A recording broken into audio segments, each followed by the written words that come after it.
नमस्कार सर, बहुत-बहुत स्वागत है आपका। नमस्कार जी, आपके दर्शकों अ, को भी मेरा प्रेम भरा नमस्कार।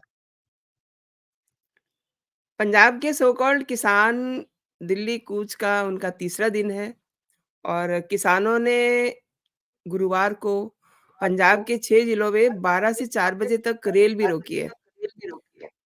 हरियाणा से लगती पंजाब की खनौरी और डबवाली बॉर्डर 3 दिन से बंद है। उधर आंदोलन को खत्म करवाने के लिए आज फिर से 3 केंद्रीय मंत्री चंडीगढ़ में किसान नेताओं के साथ बातचीत कर रहे हैं और 7 दिनों में दोनों पक्षों के बीच ये तीसरी मीटिंग है उनकी। अब सवाल ये है कि किसान नेता सरवन सिंह पंधेर कहते हैं कि केंद्र को आवाज़ सुननी पड़ेगी, अन्यथा जो होगा ठीक नहीं होगा। यानी कि अन्यथा ठीक नहीं होगा का क्या मतलब हुआ? सीधे-सीधे ये तो सरकार को धमकाया जा रहा है। सर क्या कहते हैं आप?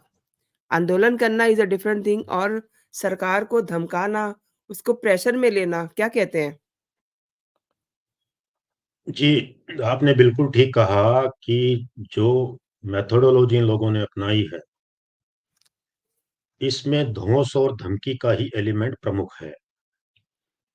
अब उसके क्या कारण हैं, ऐसी क्यों इनकी पोस्चरिंग है, इस तरह का रवैया क्यों इन्होंने अख्तियार किया है, उसकी डिटेल्स में जाने से पहले ज़रा एक बार देख लें कि इनकी माँगें क्या हैं।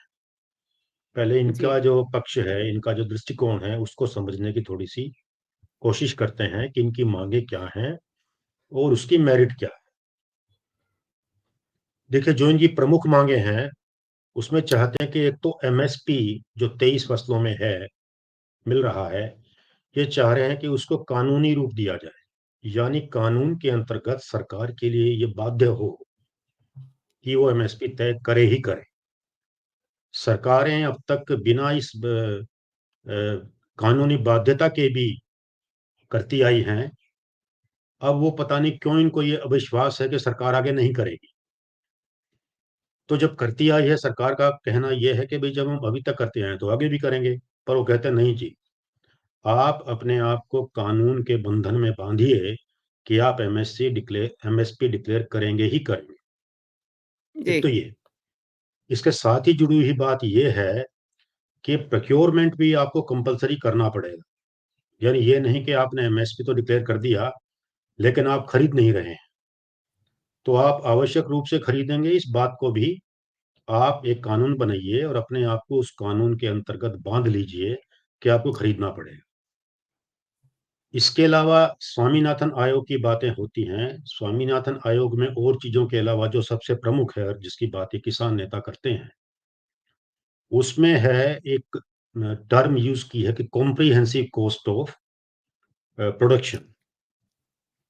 यानी जो फसलें उगाई जाती हैं, उसकी जो कॉस्ट है वो कॉम्प्रिहेंसिव कॉम्प्रिहेंसिव का अर्थ है कि न केवल उसके जो इनपुट्स हैं लाइक खाद है, सिंचाई है, बीज है और फिर जो लेबर उसमें लगती है हल चलाने में और बाद में कटाई में, वो तो हैं ही हैं, वो तो एसेंशियल एलिमेंट्स हैं। उसके अलावा इसमें कुछ अज्यूम्ड वैल्यू भी डाल दी गई है। यानी कुछ ऐसी जी, चीज़ें भी जो इकोनॉमिक्स की दृष्टि से एडमिसिबल नहीं हैं, लेकिन वो इस रिपोर्ट में जिनका ज़िक्र है, अब जैसे family labour, combined family labour की बात करते हैं कि भई एक किसान जो खेती करता है, तो वो केवल अकेला ही नहीं करता, उसका पूरा परिवार उसमें उसका सहयोग करता है, तो उनको भी इसका लाभ मिलना चाहिए। अब ये एक डिबेटेबल चीज़ हो सकती है कि भी किसान जो जाके खेत में काम करता है, क्या उसके पीछे उसके परिवार के सभी सदस्यों का सहयोग होता है? और अगर कुछ होता है, तो उसकी इकोनॉमी की वैल्यू क्या है? बहरहाल स्वामीनाथन आयोग में जो इन्होंने तरीका बताया है कॉम्प्रिहेंसिव कॉस्ट निकालने का, किसान नेता ये कहते हैं कि उसके ऊपर 50% आप ऐड करके वो एमएसपी तय करिए। यानी एमएसपी तय करने का फ़ॉर्मूला क्या होगा, जो अभी तक सरकारें तय करती थी, जिसके आधार पे अब तक की एमएसपी डिक्लेयर होती रही है, उसको जो है अ, उस आधार बनाइए। इसका मतलब ये हुआ कि कुल जो लागत आपकी लगेगी, जिसमें आप अज्यूम्ड वैल्यू भी लगा लेंगे, परिवार के दूसरे सदस्यों का भी, उनकी मेहनत का भी आप मोल लगा लेंगे, उस पर भी आपको 50% का लाभ चाहिए। तो इकोनॉमिक्स की दृष्टि से इसकी क्या अहमियत है, वो समझने की बात है, लेकिन ये उनकी माँग है। उसके अलावा वो तो है ही कि भाई हमारे जो कर्ज लिए हैं उनको माफ कीजिए। अब ये 10 लाख करोड़ का उसमें जिक्र आ रहा था कि भाई टीवी में देख रहे थे कि उसमें इतना सरकार को पड़ेगा खर्चा। फिर वो ये भी कह रहे हैं कि किसान को 10,000 रुपया प्रति महीने की पेंशन मिलनी चाहिए। और साथ में ये भी है कि जो डब्ल्यूटीओ है, वर्ल्ड ट्रेड ऑर्गेनाइजेशन, जो यूएनओ का है, भारत सरकार जो उसके अंदर है, तो आप उससे बाहर निकलिए, क्योंकि उसमें रहेंगे तो कई तरह के रिस्ट्रिक्शन लगाते हैं, तो आप उसको छोड़ दीजिए। इसके अलावा कुछ सूत्रों से ये भी उनकी बातें आई हैं कि साहब जो पुरानी पेंशन थी उनके लिए, सरकारी कर्मचारियों के लिए, उसको भी आप करिए। हालांकि उसका सीधा सीधा कृषि से या किसानी से कोई संबंध नहीं है, तथापि इन्होंने कुछ ऐसी बातें डाली हैं ताकि जो समाज के दूसरे वर्ग हैं उनका भी समर्थन वो ले सकें। तो ये तो है उनकी मांगे। अब इन मांगों की जो वैलिडिटी है, जी, उस पर चर्चा करें तो बात ये निकल के सामने आती है कि ये इनमें से अधिकांश मांगे अनरीजनेबल हैं, उचित नहीं जान पड़ती हैं। इसमें से एक तर्क एक किसान नेता दे रहे थे जो हम टीवी पर सुने हैं कि साहब जब आपने 2013 में, माने सरकार ने, उस वक्त की कांग्रेस सरकार ने ये नियम पास कर दिया था, लैंड एक्विजिशन लॉ से वो तुलना कर रहे हैं, वहां पे प्रावधान ये आ गया था कि जो जमीन की मार्केट वैल्यू है उसका 4 गुना तक मुआवजा मिलेगा, यानी 2 गुने से लेकर 4 गुने तक, डिपेंडिंग ऑन कि जमीन कहाँ पर है, शहरी क्षेत्र में है कि ग्रामीण क्षेत्र में है, कि जो हाईवे से कितना दूर है, जो दूसरी मेन रोड से कितना दूर है। एक फॉर्मूला उसमें इवोल्व इवोल्व किया। पर बेसिक बात ये थी कि जो भी जमीन है उसके मालिक को उसकी जमीन की जो बाजार की कीमत है, जो मार्केट वैल्यू है, उसका 2 से 4 गुना तक मिलेगा। तो ये तर्क वो दे रहे थे कि जब वो 2 से 4 गुना तक की कीमत दे सकते हैं, तो भाई हम तो 1.5 ही मांग रहे हैं, आपको क्या तकलीफ है। कर्ज माफी के समर्थन में उनका तर्क ये है कि देश के बहुत बड़े बड़े जो बिजनेस हाउसेस हैं, बहुत बड़े बड़े उद्योगपति हैं, उन्होंने हजारों करोड़ का कर्ज जो है सरकार से ले रखा है और वो लौटाते नहीं हैं, और आप जो जी, उसकी जी। कर देते हैं। तो हुँ, जब हुँ। आप अमीर लोगों के लिए माफ कर सकते हैं, तो हम गरीब किसानों के लिए क्यों नहीं माफ करते। ये उनका तर्क है। इसमें तो हम इतना ही कहेंगे कि no two wrongs make one right. यानी कि वो बात गलत है अपने आप में कि जो उद्योगपति कर्ज लेकर के भाग गए हैं, या जो नहीं भी भागे हैं वो भी लौटा नहीं रहे हैं, वो सरकारें अगर उनका कर्जा माफ करती हैं तो वो बात अपने आप में गलत है, वो टैक्स पेयर के साथ धोखा है एक तरह से। हम इस बात से सहमत हैं। लेकिन वो गलत है, तो क्या इस आधार पे एक और गलती की जाए, ये बात समझ में नहीं आती है। होना तो ये चाहिए कि मांग ये हो कि साहब जिसके पास बकाया है, जो उद्योग धंधे वाले भी हैं, उनसे वसूली करिए, क्योंकि फिर उसका अल्टीमेट फायदा तो आम जनता को ही मिलेगा, जिसमें किसान भी शामिल है। तो कर्ज माफी की बात, और जहां पेंशन की बात है, तो ये जो स्कीम इस सरकार ने चलाई है मोदी जी के इनिशिएटिव लेने पे, तो उसमें 6,000 रुपया तो प्रत्येक किसान को मिल ही रहा है।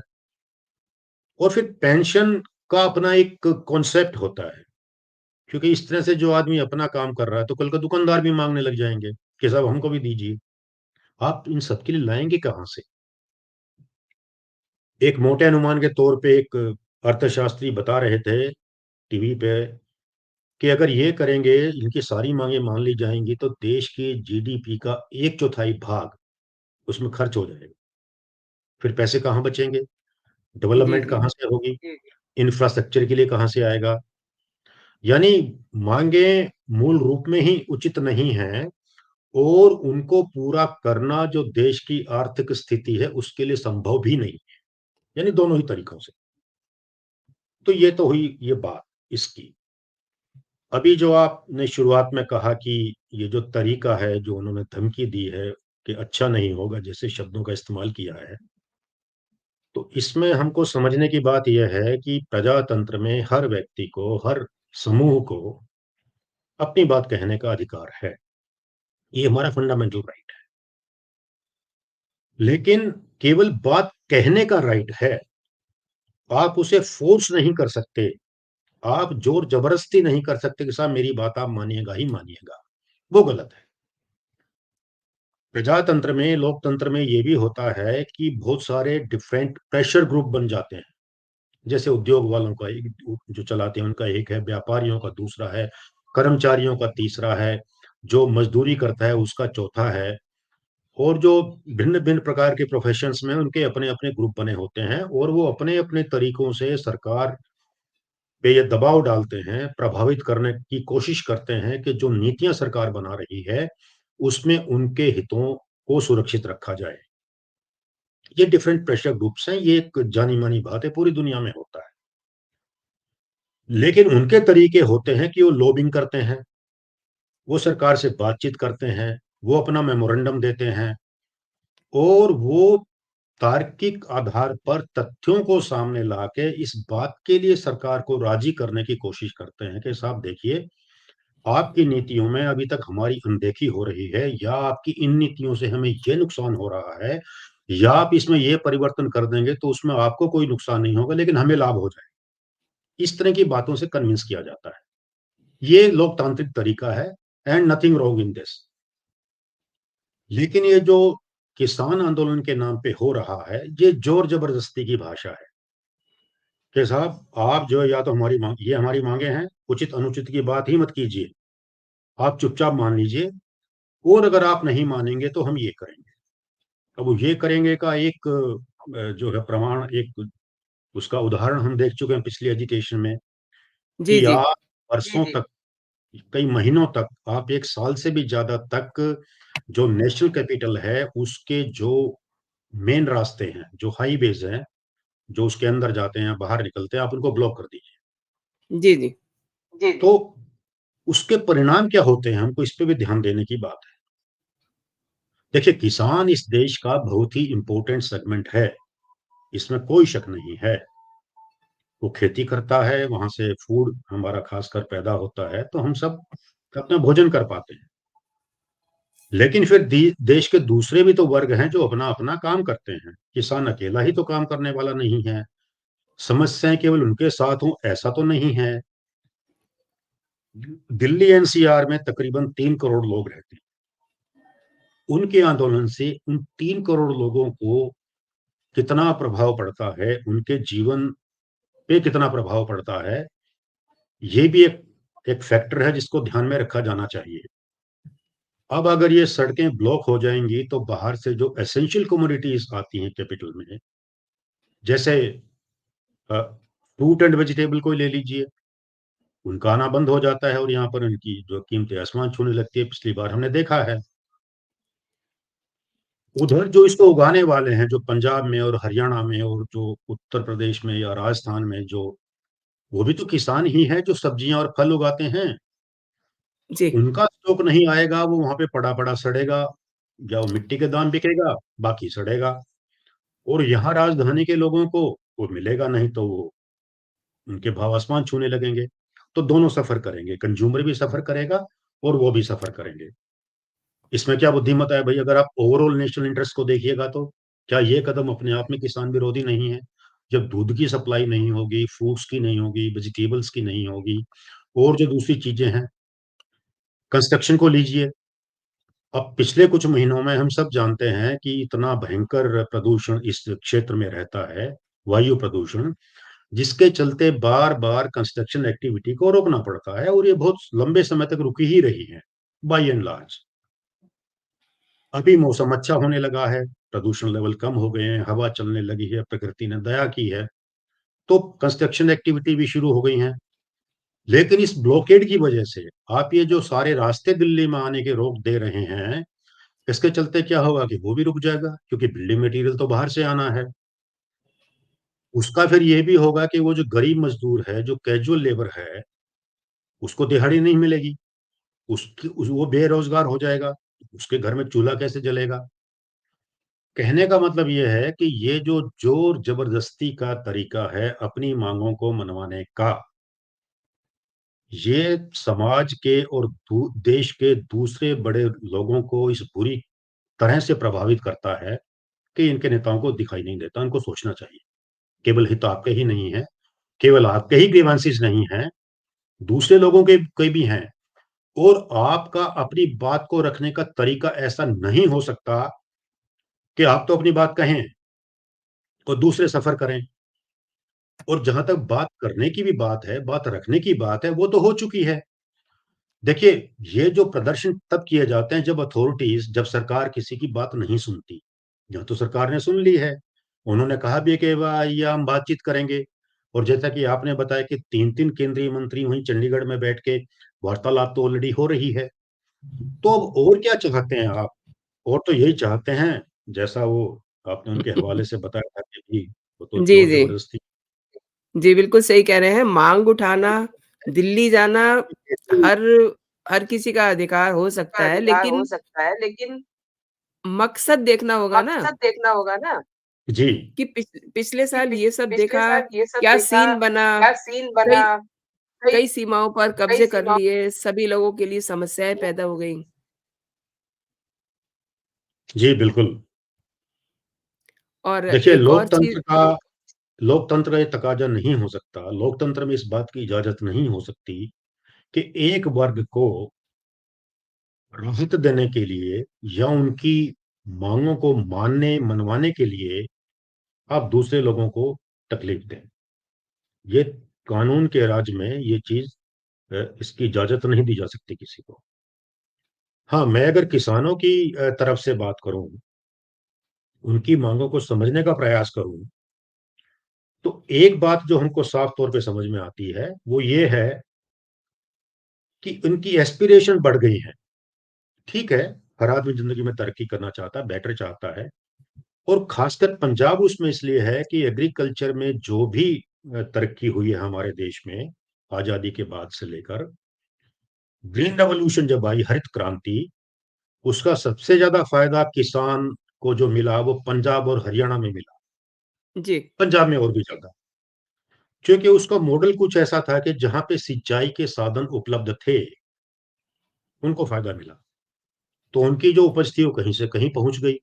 और उन दिनों देश में खाद्यान्न की बड़ी भारी कमी भी थी, ज़रूरत भी थी, तो उनको उसके अच्छे खासे दाम भी मिले, फ़ायदा उनको मिल गया। आज वो स्थिति नहीं है, लेकिन इसका कारण ये है कि उस जनरेशन को जब ग्रीन रेवोल्यूशन आई, तो उनको जो एक मुश्त इतना फ़ायदा मिला, इनको लगा कि आज उसकी तुलना में खेती वैसे लुक्रेटिव प्रोफ़ेशन नहीं रहा। और ये बात सच है, खेती वैसा लुक्रेटिव प्रोफ़ेशन नहीं है और हो भी नहीं सकता था। क्योंकि जो-जो हमारी आबादी बढ़ती है, हर परिवार में बढ़ती है, आदमी है, उसके बेटे होते हैं, बेटों के आगे पोते हो जाते हैं और ज़मीन तो फ़िक्स है, वो तो कहीं बढ़ाई नहीं जा सकती, उगाई नहीं जा सकती कहीं पे। तो जो लैंड होल्डिंग्स हैं, वो बड़ी छोटी-छोटी हो गई हैं और छोटी लैंड होल्डिंग की वायबिलिटी नहीं रहती है, ये बात सच है। इसीलिए उन लोगों को आर्थिक मजबूरी के चलते जब वो छोटी लैंड होल्डिंग के बेस पे वो अपना गुज़ारा नहीं कर पाते, तो दूसरे प्रोफ़ेशन में जाते हैं। और पंजाब में तो चलन है बहुत अरसे से, कई दशकों से हम देख रहे हैं कि वो अपना कनाडा या इंग्लैंड जैसे देशों में जाते रहे हैं। पढ़े-लिखे भी जाते हैं और जो नहीं पढ़े-लिखे हैं, वो भी जाते हैं। जो सिर्फ़ खेती-किसानी करते हैं, ऐसे भी लोग जाते हैं, जो दूसरे स्किल्ड लेबर हैं, वो भी जाते हैं, अनस्किल्ड भी जाते हैं, सब तरह के लोग जाते हैं। इसका फॉल आउट क्या हुआ कि जो लोग इनके भाई-बंधु जाके कनाडा में बस गए हैं, अब वहाँ तो सब कुछ है। तो अब ये उनसे जब तुलना करते हैं, तो पाते हैं कि भई हम तो बहुत पीछे रह गए, हम भारत में रहे तो हमने क्या कसूर किया? और ये जो चालाक और अनस्क्रूपुलस किस्म के पॉलिटिशियन, उन्होंने समझाया कि तुम्हारा यहाँ पे हाल बुरा इसलिए है कि जो इस देश की सरकार है, वो तुम्हारे साथ अन्याय करती है, भेदभाव करती है, तुम्हें तुम्हारा भला वो देखना ही नहीं चाहती। वो इसलिए ऐसी नीतियाँ बनाती है। तो एक गुस्सा सरकार के प्रति जो पैदा कर दिया गया है वहाँ पे, जिसका हालाँकि कोई उचित आधार नहीं है, फिर भी पैदा कर दिया गया है।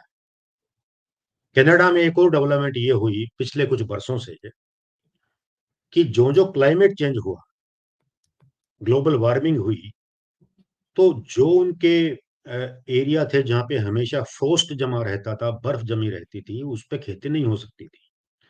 वार्मिंग के वजह से हुआ ये कि वो फ्रोस्ट हटने लगा और खेती के लायक ज़मीन वहाँ पे बढ़ गई। हमारे यहाँ तो 1 इंच नहीं बढ़ सकती, भारत जैसे देश में, पर उनकी बहुत सारी बढ़ गई, क्लाइमेट चेंज की वजह से। तो अब उनकी आबादी अपनी तो कम ही है, उनको ऐसे लोगों की ज़रूरत थी जो वहाँ खेती कर सकें। तो उसमें पंजाब का किसान, जिसको उसका अनुभव है खेती का, उससे बेहतर और कौन हो सकता है?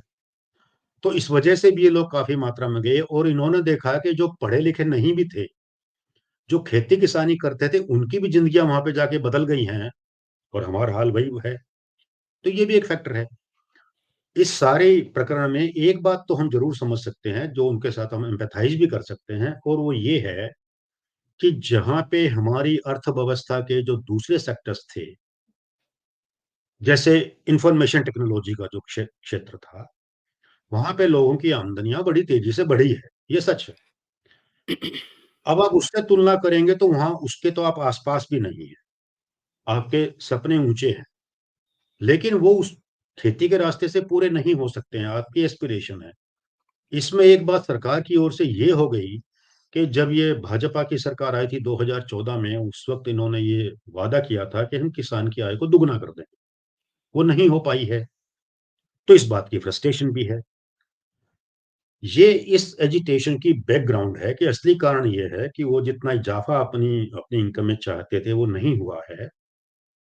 लेकिन फिर उसका तरीका ये तो नहीं है ना कि जो ये अडॉप्ट कर रहे हैं, उसके तरीके दूसरे हैं।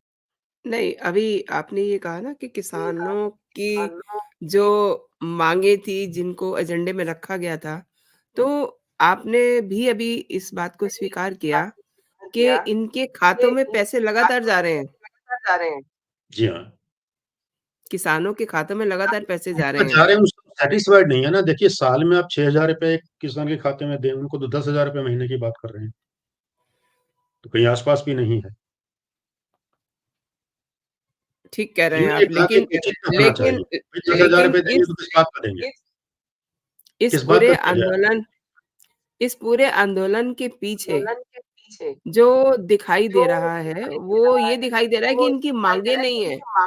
आप बात कर रहे हैं किसान की, जी हाँ, बिल्कुल, लेकिन मैंने ये किसान की बात ये सो कॉल्ड किसान है जो वहाँ बैठे हुए हैं। किसान के पास 50 लाख की गाड़ी नहीं होती है।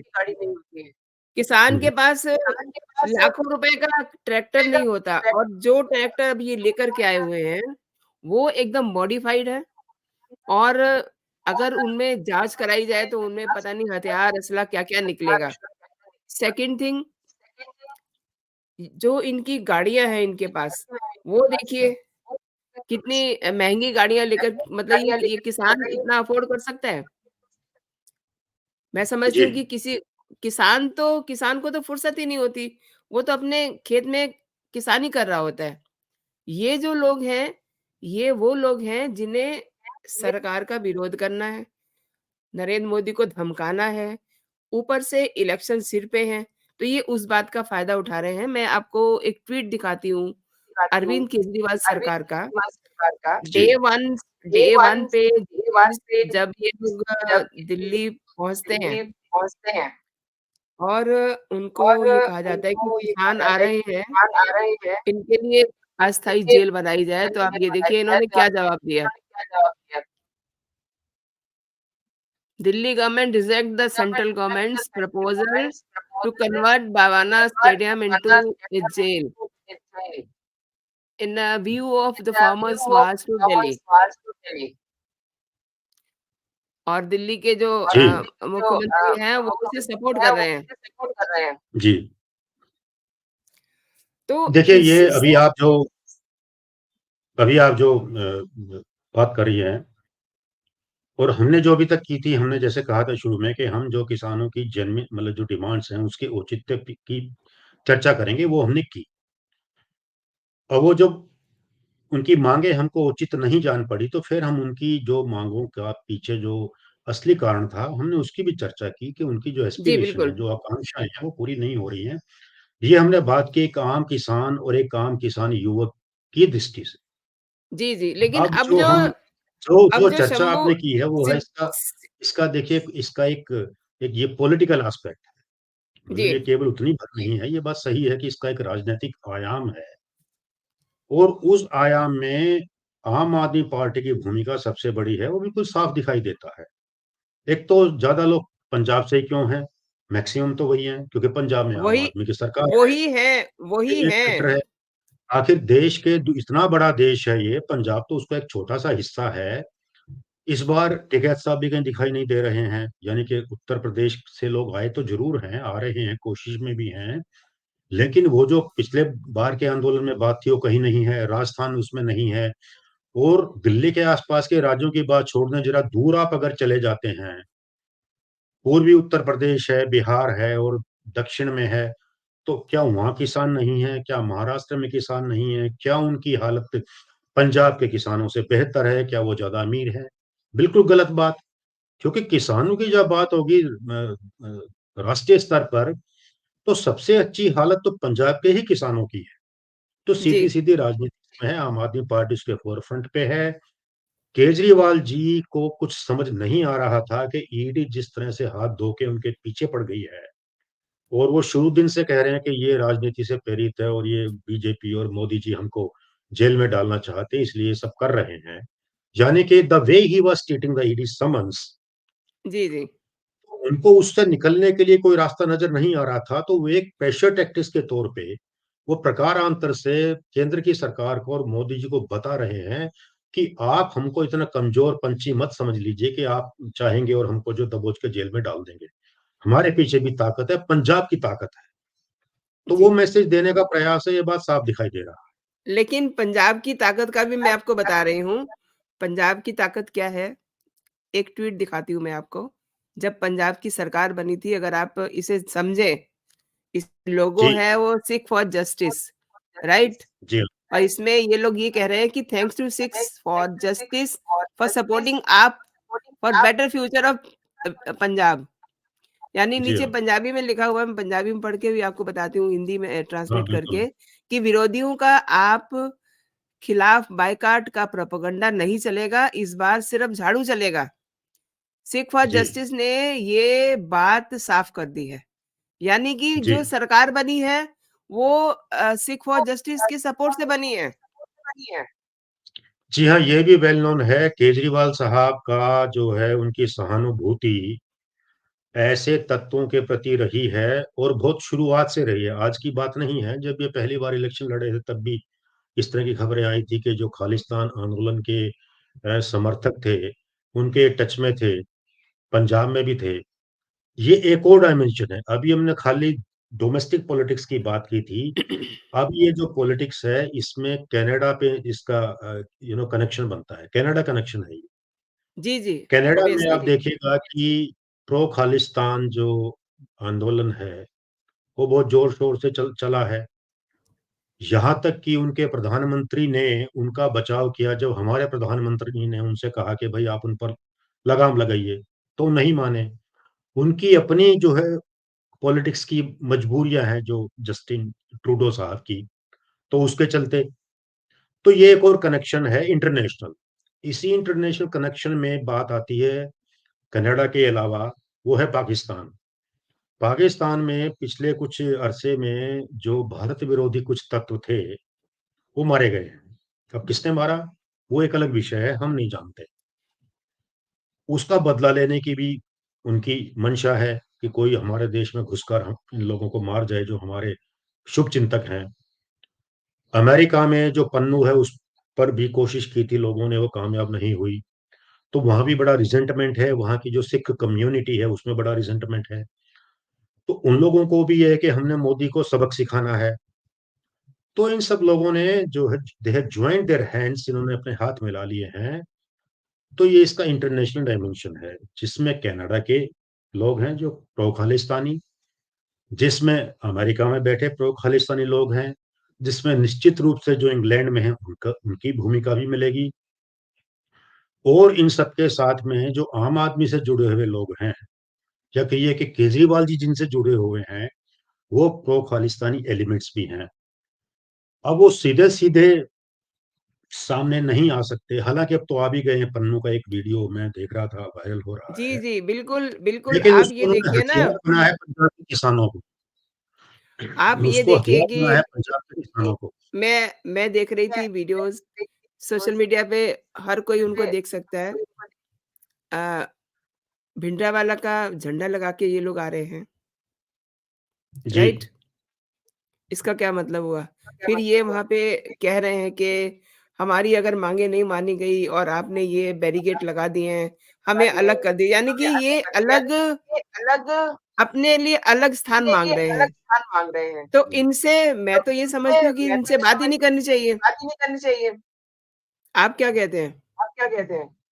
देखिए जब भी लोग इस तरह का स्टैंड ले लेते हैं, ये तो अभी पंजाब के लोगों का है, इससे पहले नॉर्थ ईस्ट में भी ऐसा रहा है, जहाँ के आंदोलनकारियों ने सीधे-सीधे भारत के विरुद्ध हथियार उठाए हैं और वक़्त पड़ने पर सरकार ने उनसे बातचीत भी की है और कई मसले हल भी किए हैं। जैसे मिज़ोरम का मसला था उदाहरण के तौर पे, नागालैंड का मसला था, अभी-अभी असम के जो थे, उन्होंने भी सरेंडर किया है।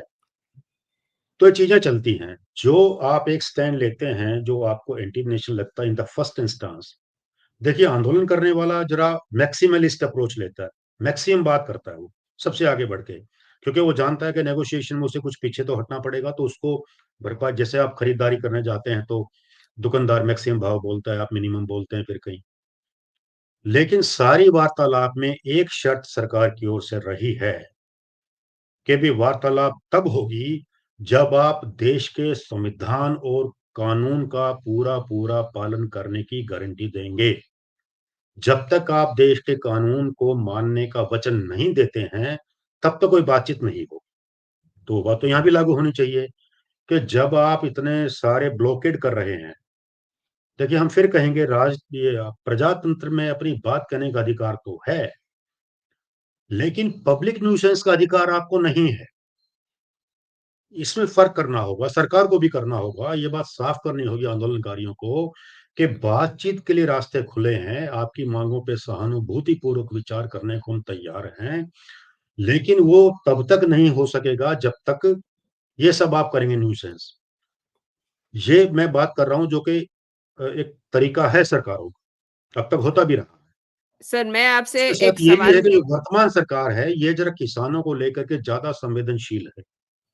इसलिए नहीं, इतना सब होने के दैट इज़ बावजूद भी इन्होंने इतना सब होने के दैट बावजूद भी इन्होंने पिछली बार भी इनकी बातों को माना है और अभी भी बातचीत कर ही रहे हैं।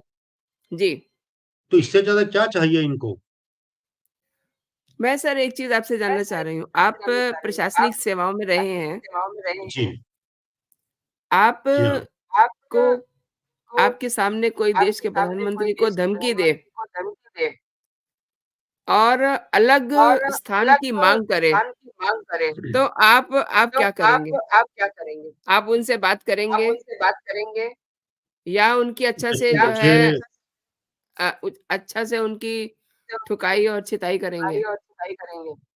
मतलब देखिए मतलब जहाँ तक मैं क्यों जानता हूँ, ये इनकी ऑफ़िशियल डिमांड नहीं है।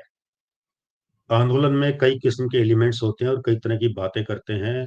उसमें बहुत सी गलत बातें भी होती हैं, तो ये मैं उसको उसी श्रेणी में रखता हूँ कि ये किसी सिरफिरे ने इस तरह के की बातें की हैं, जो लोग वैसे भी करते रहते हैं। लेकिन जब देखिए सरकार को बहुत रिस्पॉन्सिबल होके बात करनी पड़ती है। वो हर किसी ऐरे-गहरे, नत्थू-खैरे की अ, लापरवाही से भरी या बेवकूफ़ी वाली बात के ऊपर अपना स्टैंड नहीं बना सकते। उनको देखना है कि जो इसको ऑर्गेनाइज़ करने वाले किसान संगठन हैं, उनकी ऑफ़िशियल डिमांड क्या है? उन्होंने राइटिंग में सरकार के सामने क्या माँग पत्र प्रस्तुत किया है, वो उसी पे करेंगे। आपने जहाँ तक मेरी बात की इंडिविजुअल तो मैं साफ़ कर दूँ कि ऐसी स्थिति में तो किसी बातचीत का कोई प्रश्न ही पैदा नहीं होता है और मैं अपने अनुभव से ये भी जानता हूँ कि जहाँ भी एक सत्ता का केंद्र है, तो उसके इर्द-गिर्द के लोगों में से कुछ एलिमेंट्स ऐसे होते हैं, जो आपको डिक्टेट करने की कोशिश करते हैं। हमारे अनुभव में आया है कि कुछ लोग थे, जो या तो किसी पत्रकार के वेश में आए, किसी सिविल एक्टिविस्ट के वेश में आए, कभी यूनियन के नेताओं के वेश में आए। भिन्न-भिन्न तरीके से आके वो ये कोशिश करते थे, हमें डिक्टेट करने का प्रयास करते थे कि साहब जो हम कह रहे हैं, आपको वही करना पड़ेगा। तो हमने रजिस्ट किया क्योंकि ऐसे काम नहीं चलता है। इसी तरह से मैंने कहा कि सरकार के सामने जिस आंदोलन में वो जो कह रहे हैं कि आपको हमारी बात माननी ही पड़ेगी, ये तरीका नहीं चलता है, नहीं चल सकता है। आप अपनी बात कहिए। उसके बाद सरकार को तय करने दीजिए, आखिर पूरी देश की जनता ने उनको चुना है, आपके पीछे कितनी बैकिंग है। और जहां डेमोक्रेसी का ये लॉजिक नहीं हो सकता कि एक वर्ग, एक छोटा वर्ग, एक टुकड़ा, एक पार्ट ही तो है पूरे देश का, वो आप पूरे देश को चलाने की बात करें अपने विम्स एंड फैंसिस के हिसाब से, अपने सेल्फ इंटरेस्ट के हिसाब से, ये नहीं हो सकता। कानून का राज ऐसे नहीं चला करता। तो सरकार को इस मामले में बिल्कुल सख्ती से निपटना पड़ेगा इनसे। सर, आपने मेरे शो के लिए मेरे समय शो के निकाला लिए समय निकाला और मेरे और व्यूअर्स को मेरे व्यूअर्स को जानकारी दी। जानकारी दी। बहुत-बहुत धन्यवाद बहुत-बहुत आपका। धन्यवाद आपका। जी, जय धन्यवाद। हिंद। जय जय हिंद, जय हिंद, जय जय भारत। हिंद, जय भारत। जय भारत।